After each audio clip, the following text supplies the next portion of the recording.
का स्वागत है सेशन स्टडी में। और आप लोग देख रहे हैं सामाजिक विज्ञान के ऑब्जेक्टिव टाइप प्रश्नों को, यानी कि हम लोग ऐसे प्रश्नों को करने जा रहे हैं जो आपको सीधे एग्जाम पेपर में देखने को मिलेगा।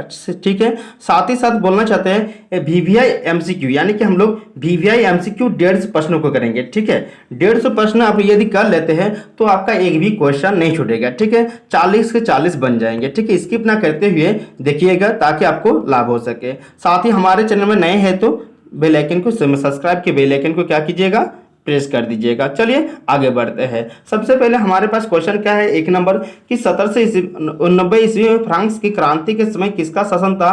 तो देखिए 1790 ईस्वी में फ्रांस की क्रांति के समय लुई 16 का, यानी कि लुई 16 का शासन था। ठीक है, नेक्स्ट क्वेश्चन चलिए देखते हैं। द स्पिरिट ऑफ लॉ नामक पुस्तक का लेखक कौन था। तो मॉन्टेस्क्यू था, यानी कि मॉन्टेस्क्यू ने द स्पिरिट ऑफ लॉ नामक पुस्तक की रचना की थी। ठीक है, लेखक लिखा था। नेक्स्ट क्वेश्चन क्या है कि 3 नंबर है, यह किसका कथन है जब फ्रांस छिपता है तो बाकी यूरोप सर्दी जुकाम हो जाता है। बाकी यूरोप को क्या हो जाता है, सर्दी जुकाम। तो यह मेटरनिक ने कहा था। ठीक है, याद रखिएगा मेटरनिक ने क्या कहा था, जब फ्रांस छिपता है तो बाकी यूरोप को क्या हो जाता है, सर्दी जुकाम हो जाता है। नेक्स्ट क्वेश्चन क्या है, जर्मनी का एकीकरण कब पूरा हुआ था। देखिए जर्मनी का एकीकरण जो है वह 1871 ईस्वी में पूरा हुआ था। ठीक है, नेक्स्ट क्वेश्चन क्या है, फ्रेडरिक सरियू कौन था। यानी कि फ्रेडरिक सरियू जो था वह फ्रांसीसी चित्रकार था। नेक्स्ट क्वेश्चन क्या है, गांधी जी दक्षिण अफ्रीका कब गए थे। देखिए गांधी जी 1893 ईस्वी में कहाँ गए थे, दक्षिण अफ्रीका गए थे। ठीक है, नेक्स्ट क्वेश्चन क्या है, चौरी चौरा हिंसात्मक घटना कब हुई थी। देखिए चौरी चौरा जो हिंसात्मक घटना 5 फरवरी 1922 ईस्वी को हुई थी, याद रखिएगा। ठीक है, नेक्स्ट क्वेश्चन क्या है, 8 नंबर, रोल्ट एक्ट कब पारित हुआ था। तो यह जो रोल्ट एक्ट है 1919 ईस्वी में पारित हुआ था। ठीक है, 1919 ईस्वी में पारित हुआ था। ठीक है, 13 अप्रैल 1919 को जलियांवाला बाग हत्याकांड हुआ था। ठीक है, और 1919 को ही रोल्ट एक्ट पारित हुआ था। ठीक है, यानी कि वंदे भारत गीत किस पुस्तक से लिया गया है। तो देखिए वंदे मातरम, ठीक है सॉरी, वंदे मातरम गीत किस पुस्तक से लिया गया है। तो यह हो जाएगा आपका आनंद मठ जो पुस्तक है उससे लिया गया है वंदे मातरम। ठीक है, सॉरी इसमें वंदे मातरम है। देखिए वंदे भारत ट्रेन का नाम सुन रहे हैं ना, इसीलिए ज्यादा वंदे भारत का उच्चारण हो गया, वंदे मातरम होगा यहाँ पर। देखिए वंदे मातरम।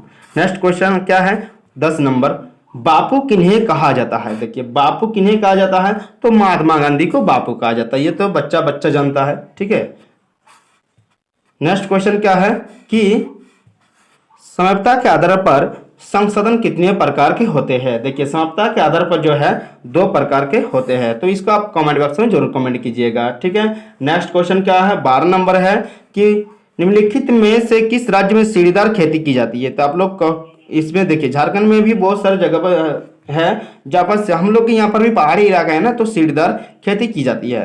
जैसे उत्तराखंड में भी क्या होती है, सीढ़ीनुमा, यानी कि मेड़ बड़ा बड़ा होता है और उस खेती को क्या कहते हैं, सीढ़ीदार खेती। ठीक है, सीढ़ीदार खेती की जाती है, यानी कि 4 नंबर इसका होगा, यानी कि उत्तराखंड होगा। ठीक है, नेक्स्ट क्वेश्चन क्या है कि पूर्वी तट के नदी डेल्टाओं पर किस प्रकार की मृदा पाई जाती है। देखिए पूर्वी तट के नदी डेल्टाओं में जो पाई जाती है आपका जाकर जोलोर मृदा पाई जाती है। कैसा, जोलोर मृदा पाई जाती है। नेक्स्ट क्या है क्वेश्चन कि किस मृदा को रेगर या स्वतः जुताई वाले मृदा कहते हैं। 14 नंबर क्वेश्चन बोल रहा है किस मृदा को रेगर या स्वतः जुताई वाली मृदा भी कहते हैं। तो देखिए स्वतः जुताई वाली मृदा आपका काली मृदा को कहते हैं। ठीक है, काली मृदा को कहते हैं। नेक्स्ट क्वेश्चन क्या है, नेक्स्ट क्वेश्चन हमारा है कि इन 15 नंबर कि इनमें से कौन सा संरक्षण तरीका समुदायों की सीधी भागीदारी नहीं करती है। ठीक है, यहाँ पर क्या पूछा है, संरक्षण तरीका समुदाय की सीधी भागीदारी नहीं करती है। तो यहाँ पर देखिए यहाँ पर जो भागीदारी करती है वो करती है, चिपकॉन जानते हैं, सब मिलकर लड़े थे उसमें ना, इसीलिए संरक्षण की एक बहुत बड़ा आंदोलन था।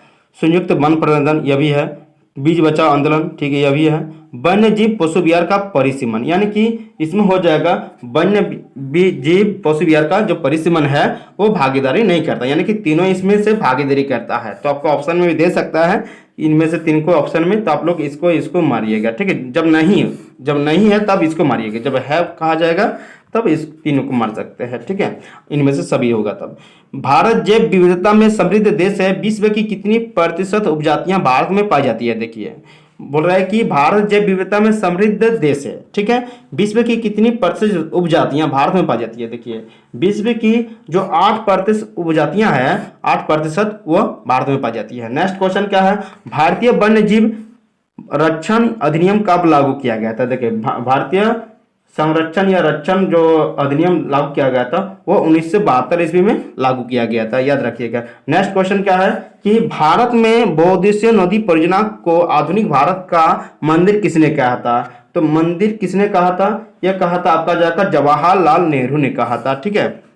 नेक्स्ट क्वेश्चन क्या है? दामोदर नदी घाटी परियोजना किस राज्य में स्थित है? देखिए ये तो आप लोग जानते ही है, हमारा झारखंड राज्य में क्या है, दामोदर घाटी परियोजना स्थित है, यानी कि झारखंड होगा यहाँ पर, ठीक है। नेक्स्ट क्वेश्चन क्या है? सरदार सरोवर बांध से कौन सा राज्य प्रभावित होता है? देखिए सरदार सरोवर बांध से जो होता है गुजरात भी प्रभावित होता है, महाराष्ट्र भी होता है, मध्य प्रदेश भी होता है, यानी कि इनमें से सभी प्रभावित होते हैं, ठीक है, नेक्स्ट प्रभावित होते हैं, ठीक है। नेक्स्ट क्वेश्चन क्या है? औसत आय या प्रति व्यक्ति आय की गणना किस प्रकार की जाती है? देखिए औसत आय या प्रति व्यक्ति जो गणना है वो देश की कुल आय बटे देश की कुल संख्या से जो भाग देने पर क्या होता है वो प्रति व्यक्ति आय या औसत आय कहते हैं, यानी कि इसका आंसर नंबर 1 हो जाएगा, ठीक है, यानी कि 1 नंबर देश की कुल आय बटे देश की कुल जनसंख्या से भाग देने पर क्या हो जाता है? औसत आय प्राप्त होता है, यानी कि ए नंबर। नंबर 22 क्या है कि विभिन्न देशों के वर्गीकरण करने के लिए विश्व बैंक किस मापदंड का प्रयोग करता है? तो यानी कि प्रति व्यक्ति आय, देखिए प्रति व्यक्ति आय ही विश्व बैंक मापदंड का प्रयोग करता है, ठीक है। नेक्स्ट क्वेश्चन क्या है?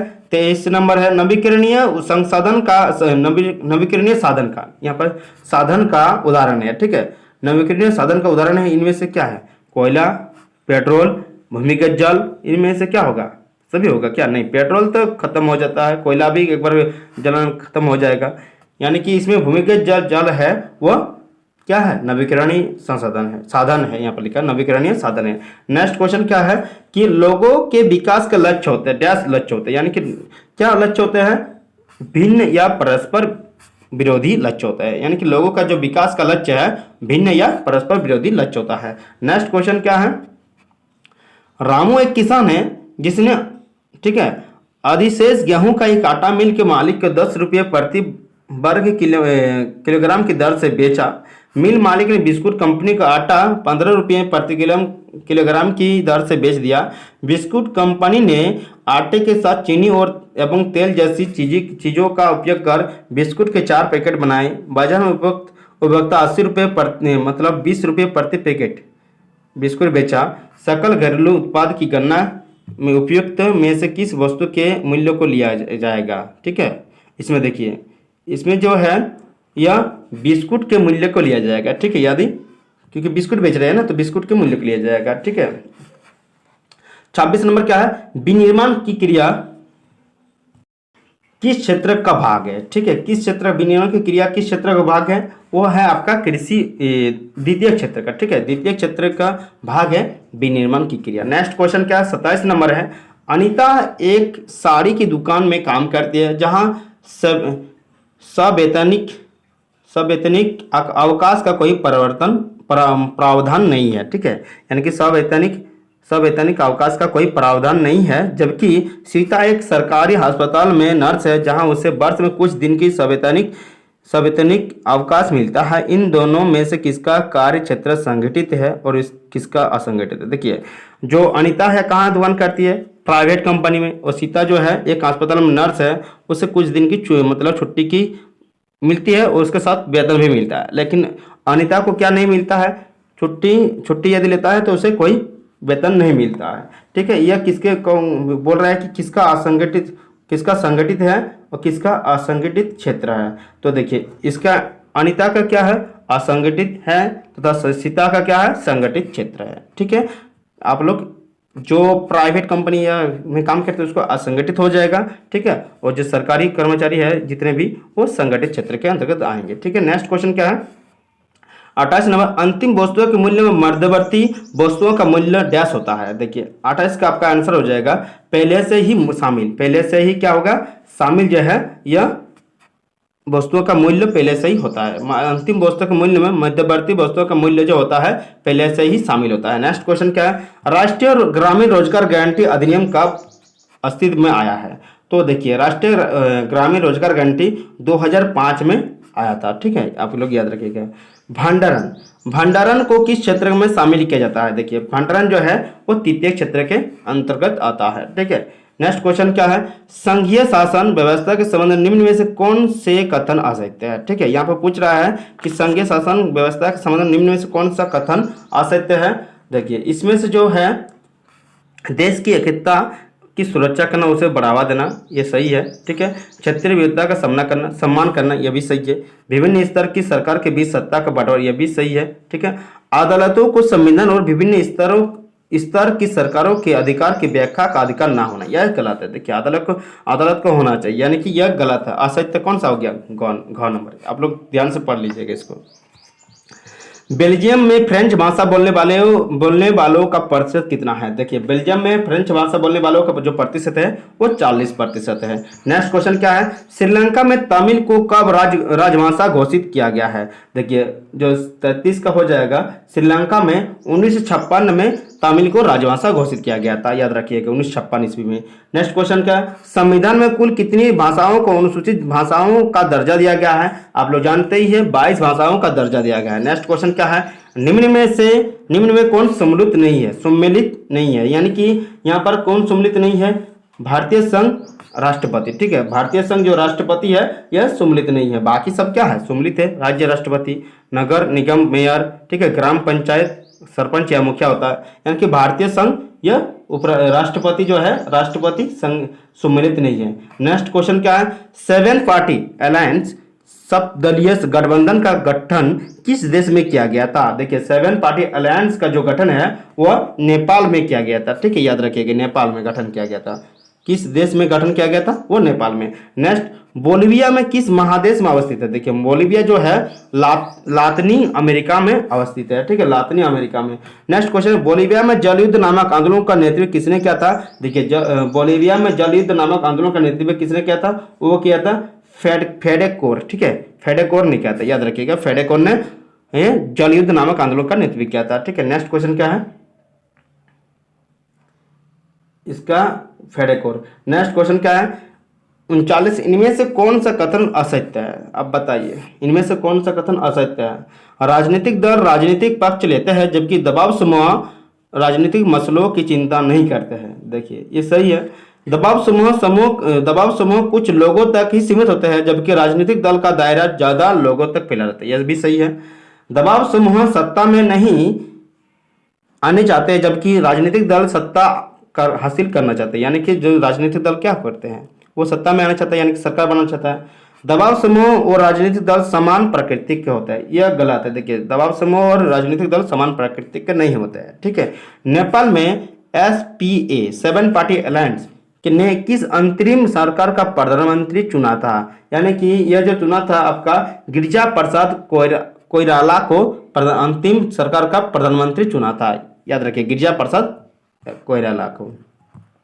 नेक्स्ट क्वेश्चन क्या है, चलिए देखते हैं। फ्रांस की क्रांति कब हुई थी? तो देखिए फ्रांस की क्रांति जो आपका हुआ था 14 जुलाई 1789 ईस्वी में हुई थी। नेक्स्ट क्वेश्चन क्या है, 2 नंबर, फ्रांस की क्रांति का अग्रदूत किसे कहा जाता है? तो फ्रांस की क्रांति का अग्रदूत रूसो को कहा जाता है, ठीक है, याद रखिएगा। नेक्स्ट क्वेश्चन, बिस्मार्क जर्मनी का चांसलर कब बना? तो बिस्मार्क जर्मनी जो है वह 1871 ईस्वी में चांसलर बना था। नेक्स्ट क्या है, देखिए 1871 में जर्मनी का चांसलर कौन था? बिस्मार्क जर्मनी, ठीक है।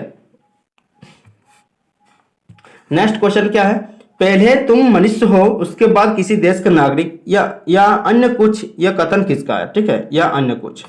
क्या बोल रहा है, पहले तुम मनुष्य हो उसके बाद किसी देश का नागरिक या अन्य कुछ, तो यह किसका कथन है, यह किसने बोला था, यह बोला था आपका रूसो ने बोला था। ठीक है, याद रखिए कि रूसो ने क्या बोला था, पहले तुम मनुष्य हो, उसके बाद किसी देश का नागरिक या अन्य कुछ हो। नेक्स्ट क्वेश्चन का विश्वकोश नामक ग्रंथ की रचना किसने की। देखिए विश्वकोश जो है नामक ग्रंथ की रचना नेकर ने की थी। ठीक है, next question discovery of India नामक पुस्तक की लेखक कौन है। डिस्कवरी ऑफ इंडिया नामक लेखक के है पंडित जवाहरलाल नेहरू ने लिखा था। ठीक है, यह डिस्कवरी ऑफ इंडिया नामक पुस्तक। ठीक है, नेक्स्ट क्वेश्चन क्या है कि 7 नंबर है कि रुकिए यहाँ पर आप लोग कमेंट बॉक्स में कमेंट जरूर कीजिए इसको, तुम मुझे खून दो मैं तुम्हें आजादी दूंगा। ठीक, तुम मुझे खून दो मैं तुम्हें आजादी दूंगा, यह किसका कथन है, आप लोग यह जरूर कमेंट बॉक्स में कमेंट कीजिएगा। ठीक है, नेक्स्ट क्वेश्चन बंगाल का विभाजन कब हुआ था, यानी कि बंगाल का विभाजन जो है 1905 ईस्वी में हुआ था। नेक्स्ट क्वेश्चन सांथाल विद्रोह के नेता कौन थे। तो सांथाल विद्रोह के जो नेता थे आपको जानते ही है, इसमें क्या तिलका माझी, सिद्धू कानू, जतराम राम, बिरसा मुंडा। सांथाल विद्रोह के जो सिद्धू कानू थे। ठीक है, सांथाल विद्रोह जो हुआ था उसका नेता कौन था, सिद्धू और कानू था। यानी कि खिलाफत आंदोलन के प्रमुख नेता कौन थे। देखिए खिलाफत आंदोलन के जो मौलाना मोहम्मद अली और मौलाना शौकत अली इसके प्रमुख नेता थे। ठीक है, खिलाफत आंदोलन के देखिए याद रखिएगा, नहीं तो मौलाना मोहम्मद अली, ठीक है, मौलाना शौकत अली, दोनों मौलाना है। ठीक है, यानी कि यह खिलाफत आंदोलन के क्या थे, नेता थे। नेक्स्ट हम लोग देखते हैं, चलिए 11 नंबर कि हमारे पर्यावरण में उपलब्ध प्रत्येक वस्तु जो हमारी आवश्यकताओं को पूरा करने में प्रयुक्त की जा सकती है और जिसको बनाने के लिए प्रौद्योगिकी उपलब्ध है, जो आर्थिक रूप से संभाव्य और सांस्कृतिक रूप से मान्य है, उसे क्या कहते हैं, उसे हम लोग संसाधन कहते हैं। क्या कहते हैं, ठीक है, संसाधन। तो संसाधन क्या है, आपके प्रश्न आ सकता है। ठीक है, इसको भी 2 नंबर में कर लीजिएगा कि हमारा पर्यावरण में उपलब्ध प्रत्येक वस्तु जो हमारी आवश्यकताओं को पूरा करने में प्रयुक्त की जा सकती है और जिसको बनाने में प्रौद्योगिकी उपलब्ध है, जो आर्थिक रूप से संभाव्य और सांस्कृतिक रूप से मान्य है, उसे क्या कहते हैं, संसाधन कहते हैं। याद रखिएगा। नेक्स्ट क्वेश्चन 12 नंबर है भूमि निम्नीकरण में निम्नलिखित में से किनका भूमिका नहीं है। ठीक है, इनमें से वनों को काटना यह निम्नीकरण है, ठीक है, नहीं है। यह यहाँ पर क्या पूछा, नहीं भूमिका नहीं है, तो यहाँ पर वनों को काटना भूमि निम्नीकरण का कारण है, अति प्रसरण ये भी कारण है, खनन भी भूमि निम्नीकरण का कारण है, लेकिन मधुमक्खी जो पालन है यह भूमि निम्नीकरण का पालन, ये मतलब ये भूमि निम्नीकरण का जो है कारण नहीं है। ठीक है, यानी कि मधुमक्खी इसका भूमिका नहीं है, तो मधुमक्खी होगा। ठीक है, किनकी भूमिका नहीं है, मधुमक्खी पालन जो है वो भूमि निम्नीकरण का कारण नहीं है। नेक्स्ट क्वेश्चन क्या है कि भारत में कुल क्षेत्रफल का कितना प्रतिशत भाग मैदानों के रूप में पाया जाता है। देखिए हमारे जो भारत है उसमें मैदान कितने प्रतिशत पाया जाता है, 43%, यानी कि 43% जो जगह है वह मैदान के रूप में पाया जाता है। नेक्स्ट क्वेश्चन क्या है, 14 नंबर है कि लौह अयस्क के किस प्रकार का संसाधन है। तो लौह अयस्क के जो है वह अनवीकरणीय योग्य संसाधन है। नेक्स्ट क्वेश्चन है गुलाबी सिर वाली बतख किन जातियों में शामिल है। देखिए गुलाबी सिर वाली जाति यह लुप्त हो चुका है, यानी कि लुप्त जातियां हैं। ठीक है, नेक्स्ट क्वेश्चन क्या है, 16 नंबर है भारत में जैव विविधता को कम करने वाला कौन है। देखिए भारत में जैव विविधता को कम करने वाला यहां पर हो जाएगा आपका वन्य जीव के आवास का विनाश, यह भी कारक है। वन्य जीव को मारना या शिकार करना यह भी जैव विविधता को नुकसान पहुंचा रहा है। पर्यावरण प्रदूषण और दावानल यह भी क्या कर रहा है, जैव विविधता को नुकसान कम कर रहा है। यानी कि यह इनमें से सभी होगा जो जैव विविधता को क्या कर रहा है, कम कर रहा है। बाकी जगह भी यही कारण है। ठीक है, भारत में ही नहीं पूरे विश्व में इसी के कारण, प्रदूषण के कारण ही क्या हो रहा है, जैव विविधता को संकट उत्पन्न हो रहा है। ठीक है, नेक्स्ट क्वेश्चन है आपका आसान प्रश्न, चिपको आंदोलन किससे संबंधित है। इसको याद, चिपको आंदोलन से जुड़े जितने भी प्रश्न है सबको कर लीजिएगा। ठीक है, चिपको आंदोलन किससे संबंधित है, वो है वनों की कटाई रोकने से, बहुउद्देशीय परियोजनाओं से, मृदा अपरदन रोकने से। यानी कि इसमें हो जाएगा वनों की, जो वहां पर क्या कर गए थे चिपको आंदोलन में, पेड़ों से चिपक गए थे ना महिलाएं सब, तो यानी कि वनों की कटाई रोकने से है, यानी कि इसमें हो जाएगा वनों की कटाई। जल की कमी का क्या कारण है, देखिए जल की कमी का क्या कारण है, वो है अतिशोषण, अत्यधिक प्रयोग और समाज के विभिन्न वर्गों में जल का असमान वितरण। ठीक है, यानी कि घा होगा। उपरोक्त सभी जो है इसमें जल की कमी का कारण है। टांका का क्या होता है, टांका जो है, टांका का क्या होता है, यह होता है आपका पीने के पानी को संग्रहित करने का भूमिगत टैंक होता है। टांका जो होता है एक मिट्टी के अंदर टैंक होता है जिसे क्या कहते हैं, पानी मतलब इकट्ठा करने का, उसे टाका कहते हैं। नेक्स्ट क्वेश्चन क्या है, सन 2025 तक आप इसका आंसर दीजिए, टाका कहाँ पाया जाता है, ठीक है, कौन सा राज्य में, आप इसको कमेंट बॉक्स में कमेंट कीजिएगा। नेक्स्ट क्वेश्चन है 20 नंबर, सन 2025 तक कितने लोगों के जल की कमी झेलने की भविष्यवाणी की गई है। देखिए सन 2025 तक जो है 20 करोड़ आबादी को यह 2025 तक लोगों को जल की कमी झेलने को भविष्यवाणी की गई है। नेक्स्ट क्वेश्चन क्या है, हम किसी देश की प्रति व्यक्ति आय की गणना कैसे कर सकते हैं। देखिए हम किसी भी देश की प्रति व्यक्ति आय की गणना ऐसे कर सकते हैं, किसी देश की कुल आय को कुल जनसंख्या से भाग देकर हम लोग किसी भी देश की जो प्रति व्यक्ति आय हम लोग मतलब गणना कर सकते हैं। नेक्स्ट क्वेश्चन क्या है 22 नंबर है, वे देश जिनकी 2017 में प्रति व्यक्ति आय $12,056 प्रति वर्ष या उससे अधिक होती है तो वह देश निम्न में से किस श्रेणी में अंतर्गत होगा। यानी कि इसमें पूछ रहा है कि 12,056 जो है, देखिए $12,056 होगा, वह होगा विकसित देश में शामिल, ठीक है, वो किस में होगा, विकसित देश में। और 9 से लगभग 9 से कितना डॉलर है, 9 से लगभग, तो वह क्या होगा, वो अविकसित देश होगा, ठीक है, वो अविकसित। 9 से कितना ऐसे डॉलर है जो प्रति व्यक्ति होता है, उसको देख लीजिएगा, वह होगा अविकसित डॉलर, ठीक है। 900 से कुछ ज़्यादा है, याद नहीं है, लेकिन वो अविकसित देश होगा, ठीक है, मतलब विकासशील के राह पर है, ठीक है। सतत विकास का उद्देश्य है, तो सतत विकास मतलब साथ साथ ना, तो यानी कि विकास वर्तमान के लिए एवं अन्य वाली पीढ़ी दोनों के लिए, यानी कि विकास जो है वर्तमान समय के लिए भी और आने वाली पीढ़ी दोनों के लिए वो होता है सतत विकास का उद्देश्य, ठीक है, यानी कि इसका हो जाएगा ग नंबर। नेक्स्ट क्वेश्चन 24 नंबर है, निम्नलिखित में से किस राज्य की साक्षरता दर सबसे अधिक है। देखिए आप लोग कमेंट बॉक्स में कमेंट कीजिएगा, या हम बोल दिए केरल जो है सबसे अधिक साक्षरता दर वाला राज्य है। नेक्स्ट क्वेश्चन क्या है, यदि एक देश की प्रति व्यक्ति आय ₹500 है, यानी कि 500 रुपये है तथा जनसंख्या 5 है, 500 है, तो उस देश की कुल आय निम्न में से कौन सी हो गई। देखिए मतलब प्रति व्यक्ति आय कितना है, 500 है, और जनसंख्या कितना है, 5000 है। अभी हम लोग पढ़े कि प्रति व्यक्ति आय जो है, क्या पढ़े हम लोग अभी, कि कुल देश की आय कुल जनसंख्या से, ठीक है, कुल जनसंख्या से जब भाग देते हैं तो क्या प्राप्त होता है, हमें प्रति व्यक्ति आय पड़ा। यहाँ पर देखिए 500 प्रति व्यक्ति आय है, ठीक है, कितना, 500 प्रति व्यक्ति आय है और 5000 है, तो गुना कर देंगे क्या होगा, 500 गुना 5000, तो यहाँ पर हो जाएगा आपका, ठीक है,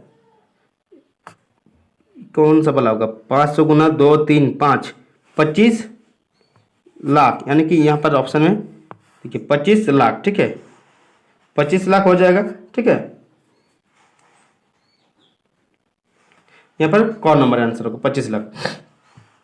नेक्स्ट क्वेश्चन क्या है कि 26 निम्न में से कौन सी क्रियाकलाप द्वितीय क्षेत्र के अंतर्गत आते हैं। यानी कि 26 का आंसर हो जाएगा आपका, निम्न में से कौन सी क्रियाकलाप द्वितीय क्षेत्र के अंतर्गत आता है। आपका जगह प्राकृतिक उत्पाद जो है को विनिर्माण के द्वारा बदला जाता है, यानी कि यह द्वितीय क्षेत्र के अंतर्गत, जो प्राकृतिक उत्पाद है उसे विनिर्माण, हाँ उसे क्या कहते हैं, विनिर्माण को द्वितीय क्षेत्र के अंतर्गत आता है। प्रच्छन्न बेरोजगार का मतलब ऐसी स्थिति है जहां लोग के बेरोजगार है। प्रच्छन्न बेरोजगार का मतलब क्या है, नियोजित है लेकिन हम कम वेतन अर्जित करते हैं, नियोजित है लेकिन उत्पादकता शून्य है, वर्ष कुछ महीने में बेरोजगार है। यानी कि इसका जो प्रच्छन्न बेरोजगार होता है, नियोजित तो है लेकिन उत्पादकता शून्य है, ठीक है, यह क्या है, प्रच्छन्न बेरोजगार, जहां लोग क्या होते हैं, नियोजित है लेकिन उत्पादकता शून्य है। नेक्स्ट क्वेश्चन क्या है, नेक्स्ट क्वेश्चन हमारा है कि 14 तथा 15 वर्ष का आयु के स्कूल जाने वाले कुछ बच्चों को उस आयु वर्ग के कुल बच्चों के साथ प्रतिशत क्या कहलाता है। यानी कि 14-15 वर्ष के आयु के स्कूल जाने वाले जो लोग हैं, अब कुछ कुल बच्चों का उस आयु वर्ग के कुल बच्चों के साथ प्रतिशत, मतलब 14-15 वर्ष जितने भी बच्चे हैं उसका जब कुल बच्चों के साथ, उसका आयु वर्ग के कुल बच्चों के साथ क्या करेंगे, प्रतिशत निकालेंगे, तो उसे क्या कहेंगे हम लोग, निवल उपस्थिति अनुपात, ठीक है, निवल उपस्थिति अनुपात कहेंगे, ठीक है। नेक्स्ट क्वेश्चन क्या है, संगठित क्षेत्र का सही अर्थ चुने। देखिए संगठित क्षेत्र का सही अर्थ क्या है, ये उन उद्यमों को शामिल करता है जहां रोजगार की शर्तें नियमित है, यानी कि यह उन उद्यमियों को शामिल करता है जहां रोजगार की शर्तें नियमित है, संगठित क्षेत्र का सही अर्थ है, ठीक है। नेक्स्ट क्वेश्चन क्या है, असंगठित मतलब अभी पढ़े हम लोग, संगठित मतलब क्या पढ़े, जहां पर क्या संगठित जितने भी सरकारी कर्मचारी हैं वो संगठित क्षेत्र के अंतर्गत आते हैं। मतलब जो असरकारी है, गैर सरकारी है, वो क्या है, वो असंगठित क्षेत्र के अंतर्गत आता है। इतना समझ ही पा रहे हैं। 30 नंबर है, कौन से क्षेत्र को सेवा क्षेत्र भी कहा जाता है। देखिए जो तृतीय क्षेत्र होते हैं वो सेवा क्षेत्र कहते हैं, ठीक है। नेक्स्ट क्वेश्चन क्या है, नेक्स्ट क्वेश्चन हमारा है कि 31 नंबर है, सत्ता की साझेदारी की क्षैतिज वितरण, ठीक है, तो अच्छी नहीं हो रहा। सत्ता की साझेदारी की क्षैतिज वितरण के अंतर्गत कौन शामिल है, ठीक है, सत्ता की, ठीक है, यहाँ पर सत्ता जो है केंद्र सरकार, राज्य सरकार, स्थानीय सरकार जो है क्षैतिज वितरण के अंतर्गत शामिल है, सत्ता के साझेदारी में शामिल है, ठीक है, क्षैतिज वितरण में। नेक्स्ट क्वेश्चन क्या है, यूरोपीय संघ का मुख्यालय कहाँ अवस्थित है। देखिए यूरोपीय संघ का मुख्यालय जो अवस्थित है वो है आपका जाकर ब्रुसेल्स, ठीक है, ब्रुसेल्स में अवस्थित है, याद रखिएगा। ब्रुसेल्स में कौन सा संघ अवस्थित है, वो है यूरोपीय संघ का मुख्यालय, ठीक है, यूरोपीय संघ का मुख्यालय। नेक्स्ट क्वेश्चन क्या है, 33 नंबर है कि सामुदायिक सरकार किस देश से संबंधित है। देखिए सामुदायिक सरकार जो है किस देश से संबंधित है, याद रखिएगा आप लोग इसको अच्छी तरह से। बेल्जियम जो है वो सामुदायिक सरकार से संबंधित है, ठीक है, याद रखिएगा। बेल्जियम में डच भाषा बोलने वालों की आबादी कितनी प्रतिशत है। देखिए बेल्जियम में जो डच भाषा है वो बोलने वाले लोग कितने हैं, तो वो है आपका जाकर लगभग 59%, यानी कि 59% जो है लोग बोलने वाले हैं डच भाषा। क्या कौन सा भाषा, डच भाषा। नेक्स्ट क्वेश्चन हमारा है कि सत्ता के साझेदारी के ऊर्ध्वाधर वितरण से निम्न में से कौन संबंधित है। तो इसमें जो है कौन संबंधित है पूछा है ना, तो केंद्र सरकार, राज्य सरकार, स्थानीय सरकार जो है यह संबंधित है। सत्ता की साझेदारी के ऊर्ध्वाधर वितरण, ठीक है, याद रखिएगा। केंद्र कौन कौन सरकार है, केंद्र सरकार, राज्य सरकारें और स्थानीय सरकार जो है सत्ता के साझेदारी के ऊर्ध्वाधर वितरण में शामिल है, ठीक है। नेक्स्ट क्वेश्चन क्या है, इनमें से कौन संघ सूची का विषय है। इनमें से कौन संघ सूची का विषय है, तो प्रतीक्षा, विदेशी मामले और बैंकिंग जो है यह संघ सूची का विषय है, ठीक है। क्या क्या, प्रतिरक्षा, ठीक है, प्रतिरक्षा है, विदेशी मामले जो है और बैंकिंग, ठीक है, यह संघ सूची का विषय है। नेक्स्ट क्वेश्चन क्या है, नेक्स्ट क्वेश्चन हमारा है 37 नंबर है, हमारे देश में राजभाषा हिंदी को बोलने वालों का प्रतिशत कितना है। देखिए हमारे देश में जो हिंदी बोलते हैं लोग कितना प्रतिशत है, सिर्फ 40%, कुल आबादी का 40%, ठीक है। यानी कि भारत की अनुसूचित भाषाओं में झारखंड की कौन सी भाषा शामिल है। देखिए भारत की अनुसूचित भाषाओं में झारखंड की कौन सी भाषा शामिल है, ठीक है, ये भारत की अनुसूची में, ठीक है। तो यह है आपका संताली भाषा में जो है, संताली भाषा जो है भारत की अनुसूचित भाषाओं में शामिल है, ठीक है। झारखंड की एक भाषा है संताली, जो याद रखिएगा। नेक्स्ट क्वेश्चन क्या है, पंचायतों में महिलाओं के लिए कितनी प्रतिशत आरक्षण का प्रावधान किया गया है। याद रखिएगा इसको अच्छी तरह से, ठीक है। 33% जो महिलाएं हैं, ठीक है, 33%, कम से कम 33% जो है महिलाएं, यानी कि इसमें ऑप्शन हो जाएगा 33% होना चाहिए, ठीक है। 30 से 40 के बीच में मारिएगा ना, इसमें 33% जो महिलाएं हैं यह आरक्षण में आती है, ठीक है। नेक्स्ट क्वेश्चन यहाँ पर ऑप्शन नहीं है।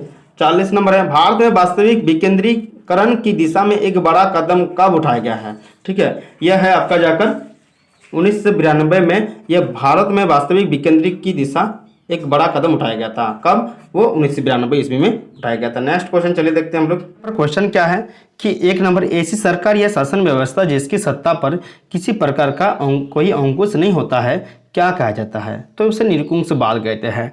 यानी कि निरंकुशवाद आपका आ सकता है 2 नंबर प्रश्न में, जो सब्जेक्टिव टाइप में आ सकता है। तो आप लोग कर लीजिएगा, जितने भी बाद वाला बता दिए हैं आप लोग उसको कर लेते हैं, तो आपका बाद वाला जितना भी आएगा उससे एक भी क्वेश्चन नहीं छूटेगा। ठीक है, चलिए स्टार्ट करते हैं 2 नंबर प्रश्न कि मतदान का अधिकार को क्या कहा जाता है। देखिए, मतदान का अधिकार को आपका जाकर मताधिकार कहा जाता है। ठीक है, नेक्स्ट क्वेश्चन क्या है? बास्तिल किले का पतन कब हुआ था? देखिए, बास्तिल किले का जो पतन हुआ था वो जाकर 1789 ईस्वी में हुआ था, याद रखिएगा।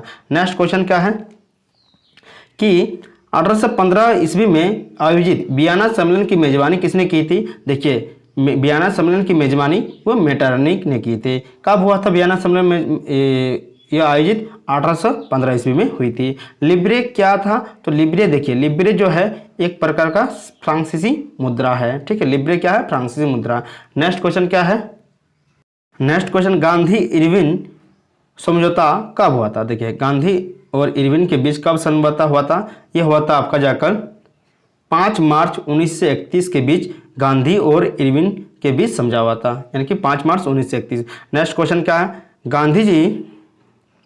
गांधी जी को पहली बार राष्ट्रपिता कहकर किसने संबोधित किया था? यानी कि गांधी जी को पहली बार किसने राष्ट्रपिता कहा था? तो वो कहा था आपका जाकर सुभाष चंद्र बोस ने गांधी जी को राष्ट्रपिता कहा था पहली बार। नेक्स्ट क्वेश्चन क्या है? गीतांजलि किसकी रचना है? तो गीतांजलि है रविन्द्रनाथ टैगोर की रचना है, रविंद्रनाथ टैगोर की। ठीक है, नेक्स्ट क्वेश्चन 9 नंबर है, ये हिंदुस्तान सोशलिस्ट रिपब्लिकन आर्मी की स्थापना किसने की थी? तो इसकी स्थापना भगत सिंह ने की थी, याद रखिएगा।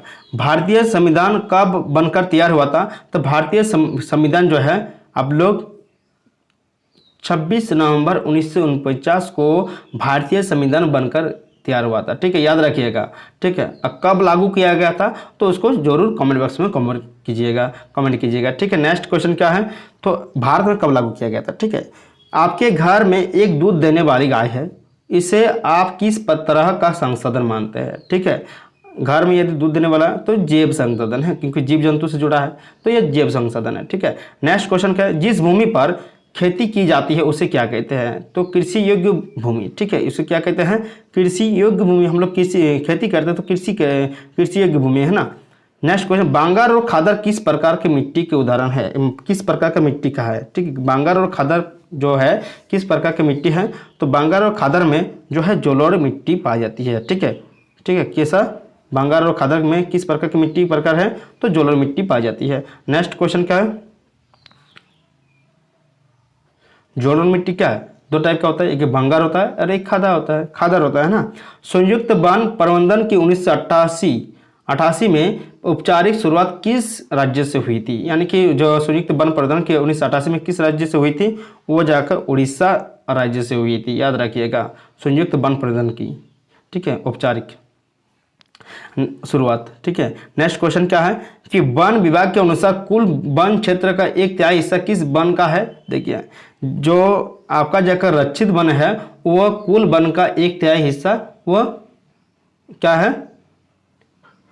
वन विभाग के अनुसार कुल वन क्षेत्र का क्या है? 1/3 हिस्सा रक्षित वन के अंतर्गत आता है। ठीक है, यानी कि रक्षित वन हो गए इसमें कि वन विभाग के अनुसार कुल वन का कितना क्षेत्रफल किस क्षेत्र के अंतर्गत आता है? तो वो रक्षित वन के अंतर्गत आता है। ठीक है, नेक्स्ट क्वेश्चन क्या है? भारत के 5% धनी लोग कितने प्रतिशत गरीब लोगों के बराबर संसाधन उपभोग करते हैं? ठीक है, यहाँ पर 5% धनी लोग हैं भारत में, वो यहाँ पर कितने प्रतिशत गरीब लोगों के बराबर संसाधन उपभोग करते हैं, मतलब यूज करते हैं। ठीक है, ये मतलब क्या हो गया? 25% उपभोग करते हैं। नेक्स्ट क्वेश्चन क्या है?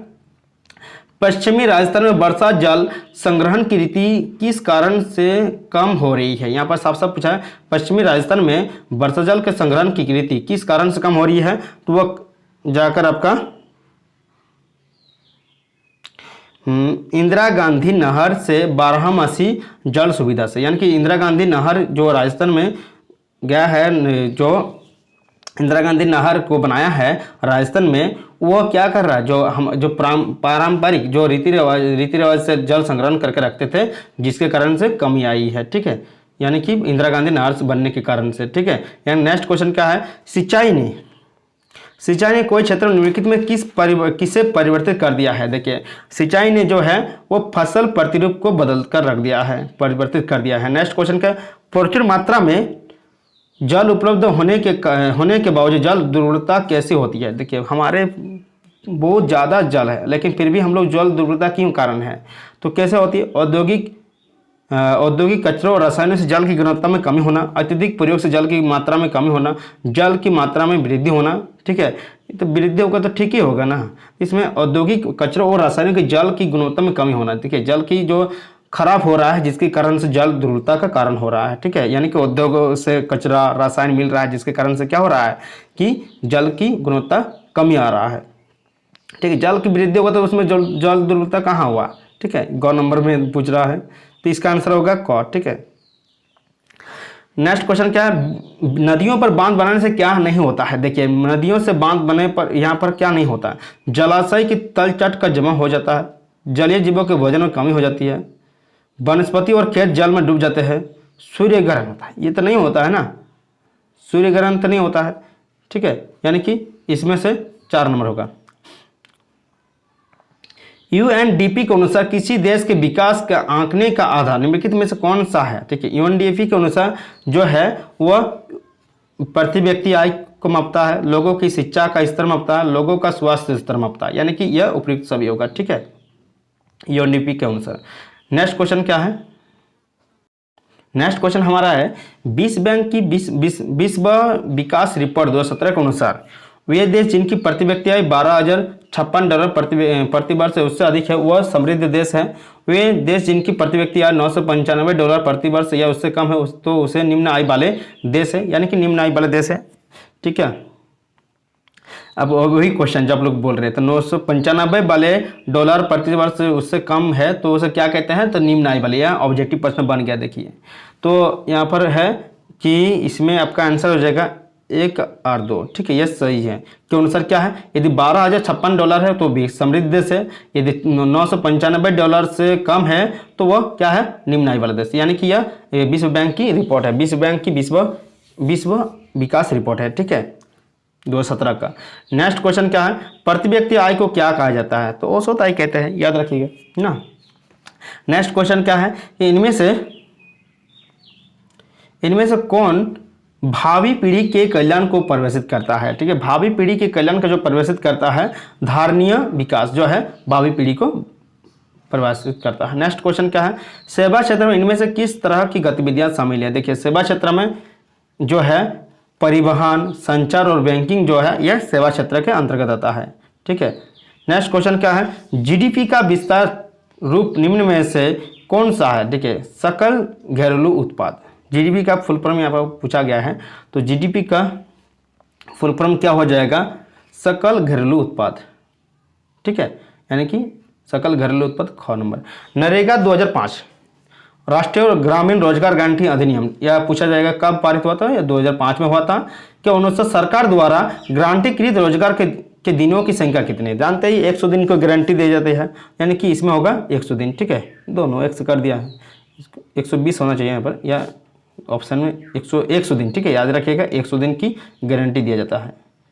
सवेतन छुट्टी का प्रदान किस क्षेत्र में होता है? देखिए सवेतन जो है संगठित क्षेत्र के आता है, यानी कि इसमें हो जाएगा 2 नंबर। नेक्स्ट क्वेश्चन क्या है? अल्प बेरोजगारी उस अवस्था में पाई जाती है जब लोग सुस्त ढंग से, ठीक है, सुस्त ढंग से कार्य कर रहे हैं, उनके कार्य के लिए भुगतान नहीं किया जाता है, अपनी कार्य क्षमता से कम कार्य कर रहे होते हैं। देखिए अपनी कार्य क्षमता से जब कम कार्य कर रहे होते हैं उसे क्या कहते हैं? अल्प बेरोजगारी कहते हैं। ठीक है, उसे क्या कहते हैं? अल्प बेरोजगारी। नेक्स्ट क्वेश्चन क्या है?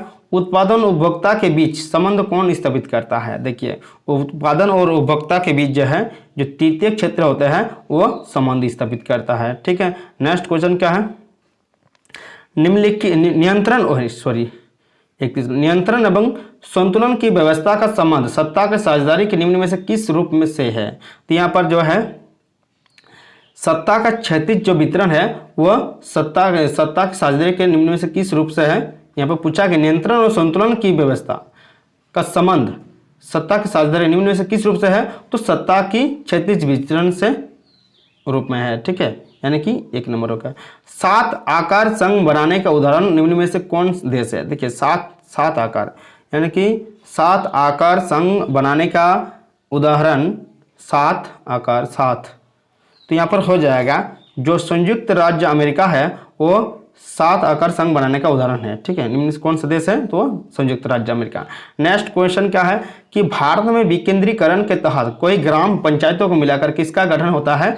तो किसका गठन होता है? आपका जाकर पंचायत समिति का गठन होता है। नेक्स्ट क्वेश्चन क्या है? सत्ता का विकेंद्रीकरण में निम्न में से कौन शामिल है? तो देखिए सत्ता का विकेंद्रीकरण में केंद्र सरकार भी शामिल है, राज्य सरकार भी शामिल है, स्थानीय सरकार भी। ये भी पहले हम लोग कर चुके हैं, जितना भी पढ़ा रहे हैं ना सारे के सारे कर लीजिएगा। ठीक है, नगर निगम के प्रधान को क्या कहते हैं? देखिए नगर निगम के प्रधान को क्या कहते हैं? आप लोग जानते हैं, मेयर कहते हैं। क्या कहते हैं? मेयर कहते हैं। बोलिविया, देखिए बोलिविया की सरकार ने कोचबम्बा शहर में जलापूर्ति का अधिकार किससे बेच दिया था? देखिए बोलिविया की सरकार ने कोचबम्बा शहर में जलापूर्ति का अधिकार किससे बेच दिया था? तो बेच दिया था आपका जाकर बहुराष्ट्रीय कंपनियों को बेचा था। ठीक है, यानी कि बहुराष्ट्रीय कंपनी को किसने बेचा था? बोलिविया की सरकार ने कोचबम्बा शहर की जलापूर्ति को। ठीक है, नेक्स्ट क्वेश्चन क्या है? 37 नंबर है, निम्न में से कौन असत्य है? तो इसमें से देखिए कौन असत्य है आपका जाकर? दबाव समूह और आंदोलन अपने लक्ष्य के लिए जनता का समर्थन हासिल करने की कोशिश करते हैं। आंदोलन की कभी राजनीतिक दल का रूप नहीं होता है। ठीक है, नेक्स्ट क्या है? व्यवसाय समूह अक्सर पेशेवर लॉबिस्ट नियुक्त करते हैं। अधिकांशतः दबाव समूह और आंदोलन के राजनीतिक दलों से प्रत्यक्ष संबंध नहीं होता है। इसमें असत्य बोला गया है ना, आंदोलन कभी राजनीतिक दल का रूप नहीं होता। देखिए आंदोलन जो है वो कभी राजनीतिक दल का रूप नहीं लेता है। ठीक है, राजनीतिक दल का रूप नहीं लेता है आंदोलन, तो इसलिए इसका आंसर हो जाएगा आपका 2 नंबर। भारत में केंद्र में गठबंधन सरकार की शुरुआत किस दशक से प्रारंभ हुई थी? देखिए भारत में भारत के केंद्र में गठबंधन सरकार की शुरुआत किस दशक से प्रारंभ हुई थी? वो जाकर आपका 1990 ईस्वी में गठबंधन सरकार की शुरुआत हुई थी। ठीक है, 1990 में। नेक्स्ट क्वेश्चन क्या है? 39 नंबर है, आप लोग देख पा रहे हैं, जैसा कि कमेंट बॉक्स में कमेंट कर सकते हैं यदि जानते हैं तो। भारत में अवशिष्ट बाकी बचे, यानी कि अवशिष्ट बाकी बचे विषय किसके अधिकार क्षेत्र में आते हैं? देखिए तो ये आते हैं आपका किसके? तो ये आता है केंद्र और राज्य के सरकार के बाकी बचे विषय में आते हैं। ठीक है, ये किसका अधिकार क्षेत्र में आता है? केंद्र और राज्य सरकार के। ठीक है, नेक्स्ट क्वेश्चन क्या है? भारतीय संघवाद का तीसरा स्तर कौन सा है? यहाँ पूछा गया भारतीय संघवाद का तीसरा स्तर किसे माना जाता है? तो स्थानीय सरकार को तीसरा स्तर बताता है। ठीक है, नेक्स्ट क्वेश्चन क्या है? स्वतंत्रता, समानता एवं बंधुत्व का नारा। ठीक है, क्या बोला है कि स्वतंत्रता, समानता एवं बंधुत्व का नारा किस क्रांति की देन है? तो आप लोग जानते ही है, यह किसने कहा था? फ्रांसीसी क्रांति ने यह कहा था। क्या कहा था? स्वतंत्रता, समानता और एवं बंधुत्व का नारा किसकी देन है? तो फ्रांसीसी क्रांति का। तो बिस्मार्क जर्मनी का प्रथम चांसलर कब बना था? देखिए बिस्मार्क जर्मनी जो है वो कब बना था? प्रथम चांसलर वो बना था आपका जाकर 1871 ईस्वी में बना था। नेक्स्ट क्वेश्चन क्या है तब? तो यह है मनुष्य स्वतंत्र पैदा हुआ है किंतु वह सर्वत्र बंधनों में जकड़ा हुआ है। यह कथन किस दार्शनिक का है? तो यह आपका जाकर रूसो का है। ठीक है, मनुष्य क्या है? स्वतंत्र पैदा हुआ है किंतु वह सर्वत्र बंधनों से जकड़ा हुआ है, यानी सभी बंधनों से क्या हुआ है? बंधा हुआ है। यह किसने कहा था? किस दार्शनिक ने?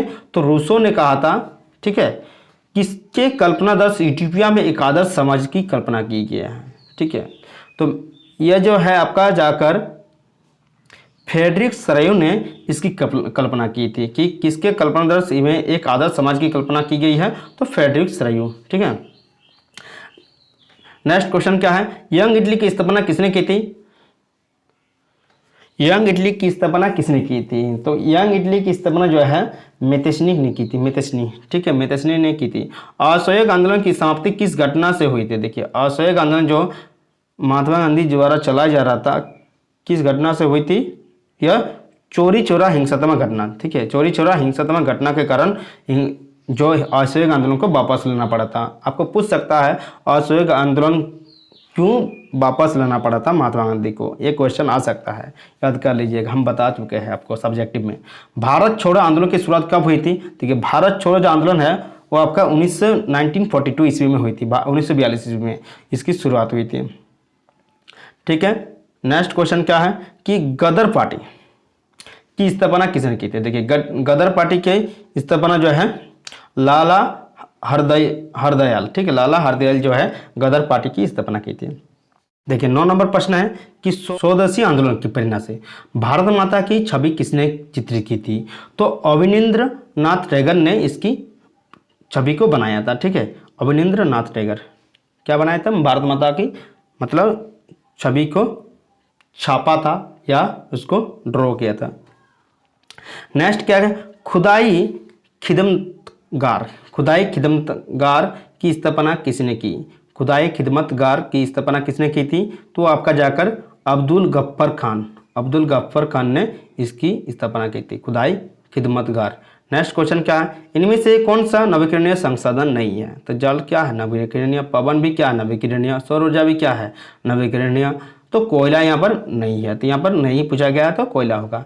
ठीक है, नेक्स्ट क्वेश्चन क्या है, कितने किलोमीटर के बाद किसी देश का महासागरीय संसाधन पर अधिकार नहीं है। देखिए किसी भी देश का जो पानी है ना, हमारा समुद्र है तो वो एक एरिया है। ठीक है, वो क्या है, पानी कहाँ तक किसका एरिया है, तो उसमें भी बीच में जो है वो अंतर्राष्ट्रीय हो जाता है। तो जैसे भारत है, यहाँ पर भारत है, मान लिया यहाँ पर भारत है, यहाँ पर भारत की सीमा है, तो यहाँ से कितना दूर तक उसकी महासागरीय संशोधन पर अधिकार है। देखिए वो जो है 200 किलोमीटर तक, 200 यहाँ से 200 किलोमीटर तक उसका जो है समुद्र के एरिया को वो अपनी संशोधन की आपूर्ति के लिए नहीं है पूछा है ना।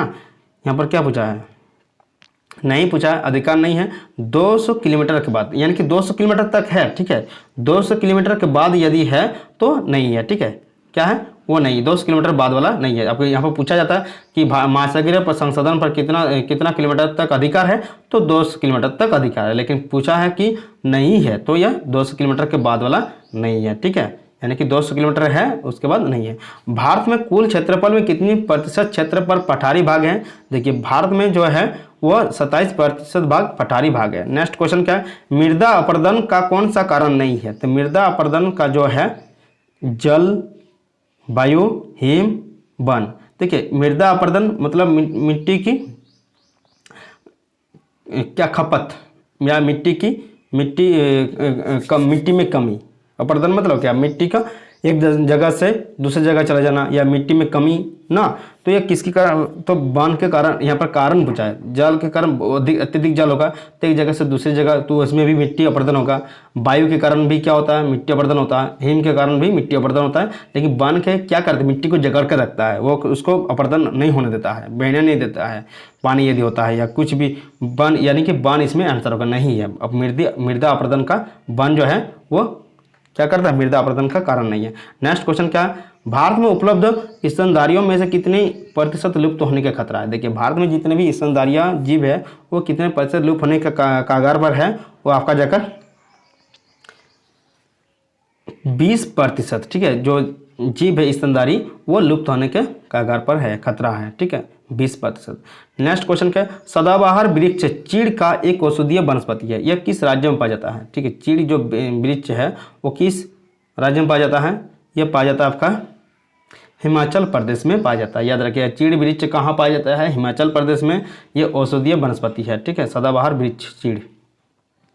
नेक्स्ट क्वेश्चन क्या है कि पेड़ एक विशेष असीमित, दयालु और उदारपूर्ण जीवधारी है जो अपने सतत पोषण के लिए कोई मांग नहीं करता है, दानशीलता पूर्वक अपने जीवन की क्रियाओं को भेंट करता है, यह सभी की रक्षा करता है और स्वयं पर कुल्हाड़ी चलाने पर विनाशक को भी छाया प्रदान करता है। यह कथन किसका है। देखिए क्या बोल रहा है कि पेड़ क्या है, एक असीमित, दयालु और उदारपूर्ण जीवधारी है। क्या करता है, वह सभी की मांगों को पूरा करता है, बहुत ही दानशीलता है, सभी को भेंट करता है। जो उसको काटता है उसको भी क्या करता है, कुल्हाड़ी से जब काटता है वो उसको भी क्या करता है, छाया देता है। ठीक है, यह कथन किसका है, यह गौतम बुद्ध का कथन है। ठीक है, गौतम बुद्ध ने कहा था कि क्या है, पेड़ इतना क्या है, दयालु है, जो काटता है कुल्हाड़ी से उसको भी क्या करता है, छाया देता है, जितना चाहो उससे वो दे देता है। ठीक है, बहुत ही दानशीलता है। नेक्स्ट क्वेश्चन क्या है कि विश्व में कुल आयतन का लगभग कितना प्रतिशत भाग महासागरों में पाया जाता है। देखिए यह 71% भाग जो है यह महासागरों में पाया जाता है। ठीक है, नेक्स्ट क्वेश्चन का क्या है, बहुउद्देशीय परियोजना। ठीक है, बहुउद्देशीय परियोजनाओं का कौन सा लाभ है। ठीक है, कौन कौन सा लाभ है, बाढ़ पर नियंत्रण होता है, सिंचाई की सुविधा होता है, जल विद्युत उत्पादन होता है, उपरोक्त सभी होगा। ठीक है, यानी कि इसमें बहुउद्देशीय परियोजना से इतने सारे लाभ होते हैं, बाढ़ पर नियंत्रण, सिंचाई की सुविधा। यदि डैम बना देंगे तो पानी के बहाव कम हो जाएगा नीचे वाले क्षेत्रों में, तो बाढ़ की संकट कम हो जाएगा। उससे हम लोग क्या कर सकते हैं, बिजली उत्पादन कर सकते हैं। उससे हम लोग क्या करते हैं, नहर बनाकर या उससे पाइप जोड़कर या दूसरे तरीक़ों से हम लोग बहुत सारे तरीक़ों से सिंचाई कर सकते हैं खेतों में। तो यानी कि इसमें उपयुक्त सभी होगा। नेक्स्ट क्वेश्चन क्या है, पश्चिमी राजस्थान। ठीक है, पश्चिमी राजस्थान में वर्षा जल संग्रहण की रीति किस कारण से कम हो रही है, अभी पढ़े हम लोग। वह किसी का इंदिरा गांधी नहर से बारामसी, ठीक है, जल सुविधा से। ठीक है, इंदिरा गांधी नहर या बारामसी जल सुविधा से यह कमी हो रही है। चलिए नेक्स्ट क्वेश्चन देखते हैं, किसी देश की राष्ट्रीय आय को उसकी कुल जनसंख्या भाग देने पर निम्नलिखित में क्या प्राप्त होगा, तो प्रति व्यक्ति आय प्राप्त होगा। ठीक है, क्या होगा, प्रति व्यक्ति आय प्राप्त होगा। चलिए नेक्स्ट क्वेश्चन हम लोग देखते हैं, आगे बढ़ते हैं। देखिए, एक अमीर परिवार की लड़की, ठीक है, के लिए विकासात्मक लक्ष्य क्या हो सकता है। तो एक अमीर परिवार की लड़की के लिए विकासात्मक लक्ष्य जो है आपका जाकर उसके भाई को जितनी स्वतंत्रता मिलती है उतनी ही स्वतंत्रता उसे भी मिले। इसको समझते हैं कि अमीर परिवार की लड़की को विकासात्मक लक्ष्य क्या हो सकता है। देखिए, अमीर के घर को या गरीब घर को लड़कों को बहुत आज़ादी दी जाती है, लेकिन लड़कियों को उतना आज़ादी नहीं दी जाती है। इसलिए यहाँ पर क्या, उसके भाई को जितना स्वतंत्रता मिलती है उतना ही उसे भी मिलना चाहिए, यानी कि इसका आंसर हो जाएगा ख। ठीक है, शिशु मृत्यु दर क्या सूचित क्या करता है। देखिए, शिशु मृत्यु दर जो है क्या सूचित करता है आपका जाकर, देखिए शिशु मृत्यु दर का यह प्रदर्शित करता है कि किसी वर्ष में पैदा हुए 1000 जीवित बच्चों में से 1 वर्ष की आयु से पहले मर जाने वालों के बच्चों का अनुपात। ठीक है, यह शिशु मृत्यु दर सूचित करता है। ठीक है, याद करिएगा आसानी से। ठीक है, निम्नलिखित में से कितना, इसको नहीं याद कर पाइए, 1000 जीवित बच्चों में से कितना, 1 वर्ष में कितने मर रहे हैं बच्चे, उसका अनुपात को क्या कहते हैं, शिशु मृत्यु दर कहते हैं। ठीक है, अब याद हो जाएगा। निम्नलिखित में से ऊर्जा के मुख्य स्रोत कौन कौन से हैं। देखिए, ऊर्जा के स्रोत कोयला भी है, ऊर्जा का स्रोत है कि नहीं, पेट्रोलियम भी ऊर्जा का स्रोत है, विद्युत भी क्या है, ऊर्जा का स्रोत है, यानी कि उपरोक्त सभी क्या है, इसमें ऊर्जा के स्रोत है। नेक्स्ट क्वेश्चन क्या है, नेक्स्ट यहाँ पर कोई निम्नलिखित में से कौन सी आर्थिक गतिविधियाँ तृतीय क्षेत्र में नहीं आती है। देखिए, तृतीय क्षेत्र के अंतर्गत नहीं आती है, वो है मधुमक्खी पालन जो है तृतीय क्षेत्र के अंतर्गत नहीं आती है। बैंकिंग आता है, अध्यापन आता है, किसी कॉल सेंटर में काम करना भी आता है, यह जितने भी सेवाएं हैं वह तृतीय क्षेत्र के अंतर्गत आता है। यहाँ पर पूछा गया है मनरेगा का विस्तारित रूप चुने, तो मनरेगा का विस्तारित रूप आपका हो जाएगा महात्मा गांधी राष्ट्रीय ग्रामीण रोजगार गारंटी अधिनियम। ठीक है, मनरेगा को क्या, इसका विस्तारित रूप हो जाएगा या फुल फॉर्म हो जाएगा महात्मा गांधी राष्ट्रीय ग्रामीण रोजगार गारंटी अधिनियम। ठीक है, यानी कि 2। नेक्स्ट क्वेश्चन क्या है, किसी वर्ष में उत्पादित डैश के कुल मूल्य को सकल घरेलू उत्पाद कहा जाता है। ठीक है, तो यहाँ पर जो है सभी अंतिम वस्तुओं और सेवाओं, ठीक है, किसी वर्ष में सभी अंतिम वस्तुओं और सेवाओं के कुल मूल्यों को सकल घरेलू उत्पाद कहा जाता है, यानी कि ख। ठीक है, नेक्स्ट क्वेश्चन क्या है, 28 नंबर आप पढ़ लीजिए कि सलमा एक सरकारी अस्पताल में नर्स का कार्य करती है। सलमा किस क्षेत्र के गतिविधि में संलग्न, तो आपको जानते हैं संगठित क्षेत्र हो जाएगा। इसमें क्या होगा, संगठित क्षेत्र होगा कि नहीं, अभी पढ़े, जितने भी सरकारी कर्मचारी है किस में आएगा, संगठित क्षेत्र में। नेक्स्ट क्वेश्चन क्या है, भारत के किस क्षेत्र में छुपी हुई बेरोजगारी पाई जाती है। छुपी हुई बेरोजगारी किस क्षेत्र में पाया जाता है, वो आपका पाया जाता है कृषि क्षेत्र में छुपी हुई बेरोजगारी पाया जाता है। ठीक है, नेक्स्ट क्वेश्चन क्या है कि इस क्षेत्र के श्रमिक माल का उत्पादन नहीं करते हैं, इस क्षेत्र के श्रमिक माल का उत्पादन नहीं करते हैं, आपका जाकर तृतीय क्षेत्र के जो होता है वो माल का उत्पादन नहीं करते हैं ना, वो सेवा देते हैं ना। नेक्स्ट क्वेश्चन क्या है, 31 नंबर, बेल्जियम में सत्ता की साझेदारी के संबंध में कौन सा कथन असत्य है। ठीक है, जो बेल्जियम में सत्ता की साझेदारी के संबंध में कौन सा कथन असत्य बोला गया है, तो यहाँ पर हो जाएगा आपका जो बेल्जियम में अलग सरकार है उसमें डच एवं फ्रेंच भाषी समुदाय का आसमान प्रतिनिधित्व, यह जो है असत्य है। ठीक है, बेल्जियम में डच भाषा को क्या किया गया और फ्रेंच भाषा समुदाय का असमान प्रतिनिधित्व नहीं है, यहाँ पर असत्य है। ठीक है, यहाँ पर पूछा है, देखिए यहाँ पर साफ साफ लिख दिया है, डच और फ्रांसीसी भाषा मंत्रियों का समान है, ठीक है, यानी कि असमान नहीं है ना, यानी कि गौ नंबर ये देखिए क्वेश्चन में ही आंसर छुपा हुआ है, क्वेश्चन में ही क्या है, आंसर छुपा हुआ है। हम लोग नेक्स्ट क्वेश्चन चलिए आगे बढ़ते हैं कि संघात्मक शासन प्रणाली वाला देश इनमें से कौन सा है। तो संघात्मक शासन प्रणाली वाला देश है जो है श्रीलंका है। याद रखिएगा ये क्वेश्चन आ सकता है, वेरी वेरी इंपॉर्टेंट है, ठीक है, VVI है, जितने भी VVI संघात्मक शासन वाला देश है, ठीक है, प्रणाली वाला देश श्रीलंका है। निम्न में से किस देश में एकात्मक शासन व्यवस्था है। देखिए एकात्मक शासन व्यवस्था वो भी श्रीलंका में ही है, ठीक है, याद रखिएगा श्रीलंका में संघात्मक शासन वाला प्रणाली है, एकात्मक शासन व्यवस्था है, श्रीलंका है, ठीक है। नेक्स्ट क्वेश्चन क्या है, शिक्षा की सूची में शामिल है। देखिए शिक्षा जो है वह पढ़ना लिखना समवर्ती सूची के अंतर्गत आता है, यानी कि इसमें समवर्ती सूची, शिक्षा क्या है, समवर्ती सूची, ठीक है।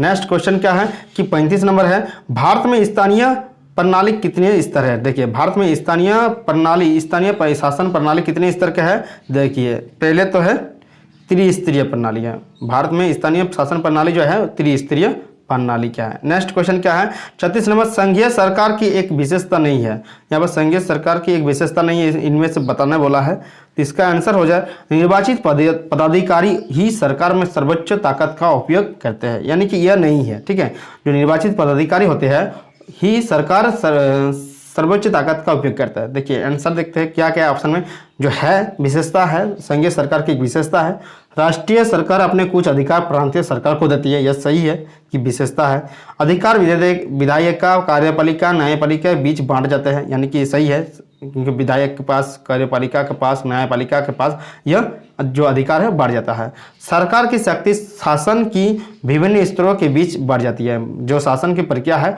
वो भी बढ़ जाते हैं, लेकिन यहाँ पर क्या पूछा है, निर्वाचित जो पदाधिकारी होते हैं वो सर्वोच्च ताकत का उपयोग करते हैं, यह गलत है, ठीक है। नेक्स्ट 37 नंबर है कि निम्नलिखित में कौन सम्मिलित है। तो सम्मिलित है, इसमें से सम्मिलित है, तो देखिए सम्मिलित है यहाँ पर समवर्ती, यहाँ पर संघ सूची पुलिस कृषि पेपर नहीं,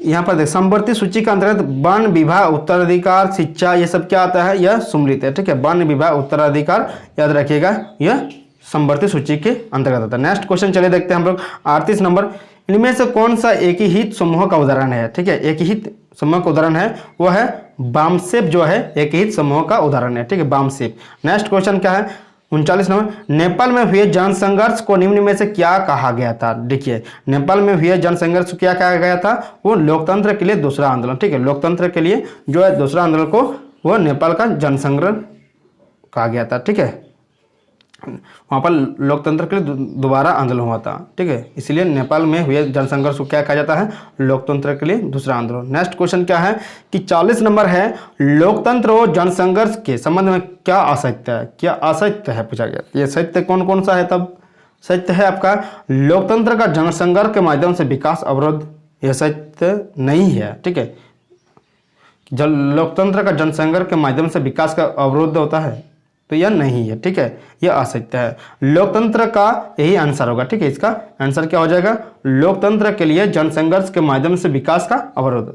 तो देखिए यह भी सत्य है, लोकतंत्र जनसंघर्ष का माध्यम से विकास होता है, यानी कि सही है।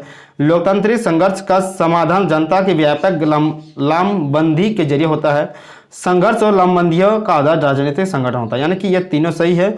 बाकी असत्य कौन सा है, ख नंबर, यानी कि लोकतंत्र का जनसंघर्ष के माध्यम से विकास अवरुद्ध होता है, यानी कि यह सही असत्य। यानी कि देखिए ऑप्शन में ही आपका आंसर छुपा है। यहाँ पर बोल दिया है कि जब लोकतंत्र जनसंघर्ष के माध्यम से विकास होता है तब यहाँ पर अवरुद्ध क्यों होता है, ये तो नहीं होता है, यानी कि यह असत्य है। ठीक है, कौन नंबर। मिलते हैं नेक्स्ट वीडियो के साथ, तब तक के देखते रहिए CSN स्टडी। और हम लोग लाए हैं प्रश्न जो आपके VVI क्वेश्चन है। ठीक है, तब तक के लिए देखते रहिए CSN स्टडी। जय हिंद।